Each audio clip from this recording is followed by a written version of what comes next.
coalition fighters. Witnesses say a bomb was dropped near the eastern town of AlJazeera. A sandstorm is making more airstrikes unlikely. Well, the humanitarian crisis caused by the conflict is worsening. 180,000 people have so far fled the country, and thousands more, especially from the Indian subcontinent, are still waiting to leave. Well, Al Jazeera has a dedicated website for receiving video from those close to the action. This next report by Tarek Baisley uses some of that video and shows oil facilities on fire in the east of the country. A Zuatina oil facility 130 kilometres south of Benghazi on fire after fighting. This video sent directly to Al Jazeera was shot on Thursday. The port is a vital piece of the country's oil infrastructure. It's now under the control of government forces after they apparently tricked guards into letting them into the facility. We came to the gate of the facility. We told them we were pro-Gaddafi. They invited us in, and then after we sat with them, we mugged them. We used our knives and managed to capture these weapons. They're not Libyans. Some of them are from Chad. All of them are from outside Libya. We've seen their IDs. They're not Libyan. In nearby Brega, another key oil export terminal, fighting has continued in and around the facility. This vehicle reportedly used by mercenaries guarding the gates to the terminal. There are reports that many of the wounded and killed have been hit with high-caliber anti-aircraft ammunition. The number of the people that are killed were more than the number of the guys that reached the hospital injured, and these do not happen. Usually the number of the guys injured is much more than the guys killed. There are estimates 80% of Libya's oil fields are now under the control of anti-government forces. They risk their lives to take them and say they would do so again to bring down the government and secure the nation's future. Tarek Baisley, Al Jazeera. In other news, Cote d'Ivoire's UN representative says the world body is overstretched and can't provide security for all the country's civilians. Troops loyal to President Laurent Gbagbo shot dead 6 women in a northern district of Abidjan during a rally in support of Alassane Ouattara on Thursday. The UN says the country's crisis must be given as much attention as the unrest in Libya. A bomb has exploded near a mosque packed for Friday prayers in northwest Pakistan. 9 people were killed after the remote-controlled bomb was detonated in Nowshera district. 30 others were wounded, and officials are expecting the number of fatalities to grow. A local government minister said the bomb was controlled by remote control. Also in Pakistan, mourners have gathered for the funeral of the former Minorities Minister Shahbaz Bhatti. Security was tightened around Islamabad's main church where the service was being held. Bhatti was shot dead as he left home for work on Wednesday. He'd been calling for reforms to Pakistan's controversial blasphemy law. Islanders in Taiwan say they feel threatened by China's plan to boost defense spending by about 13%. Beijing emphasizes it's not a threat to anyone, but islanders on Taiwan are calling on the United States to sell more weapons.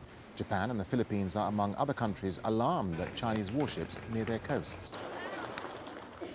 Since the NPC session has not yet formally opened, if it's approved by the upcoming session, the defense budget for the year 2011 will be around 601.1 billion yuan.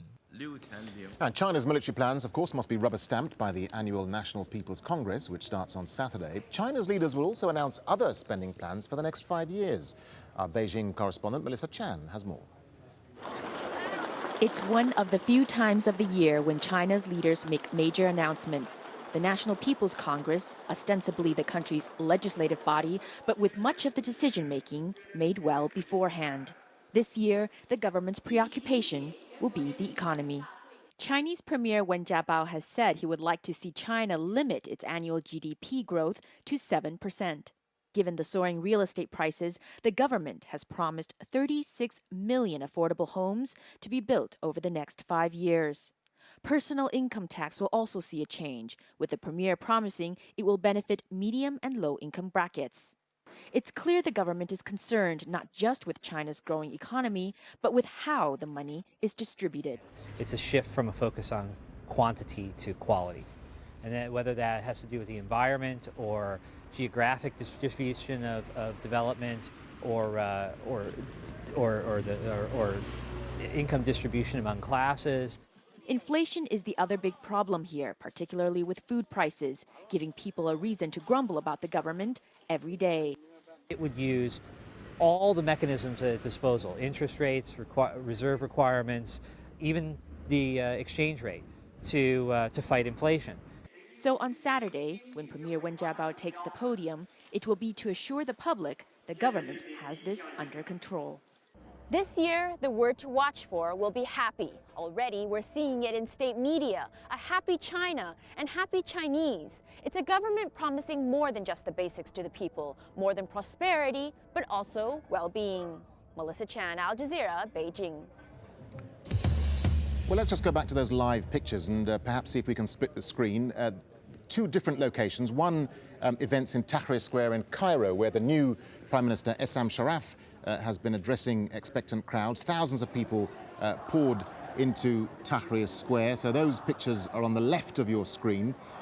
And on the right of the screen, Friday prayers in Benghazi in Libya. So two very similar in some respects, but very different events unfolding over Friday prayers. Let's bring in Shadi Hamed, Director of Research at the Brookings Institute here in Doha and a specialist in Middle Eastern politics. He's been sitting through with us for most of the morning, talking us through events unfolding. Shadi, let's just talk about Tahrir Square first, Cairo. We saw an extraordinary appearance by Essam Sharaf, the new Prime Minister, standing shoulder to shoulder with a very senior member of the Muslim Brotherhood. You were saying, or just talk our viewers through why that is so remarkable, given the change of events. Well, sure. Well, the Muslim Brotherhood has been a banned organization for decades, and it experienced a pretty harsh campaign of repression over the last 10 to 15 years.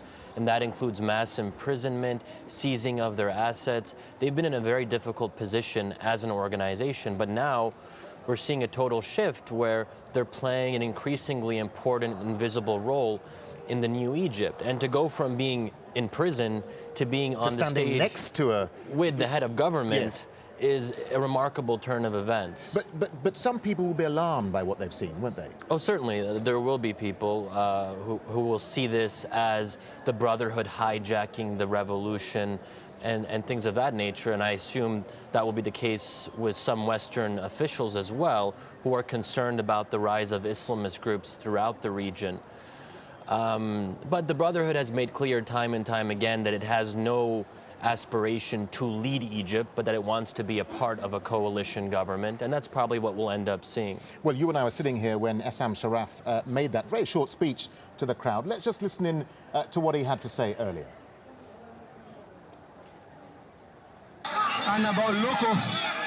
I'm telling you that when I tell you that I came here because I've been assigned a big responsibility, a heavy burden that requires patience and strong will, and there is no other place other than here, than Tahrir, where we can extract this will and determination.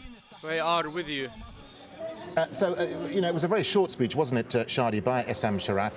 He said to the crowd that they've achieved a great victory at great cost. He talked about the security apparatus that's been much feared in Egypt, of course, that it must work for ordinary Egyptians, and that they were working through this list of demands by the protesters. But just talk us through just the significance of their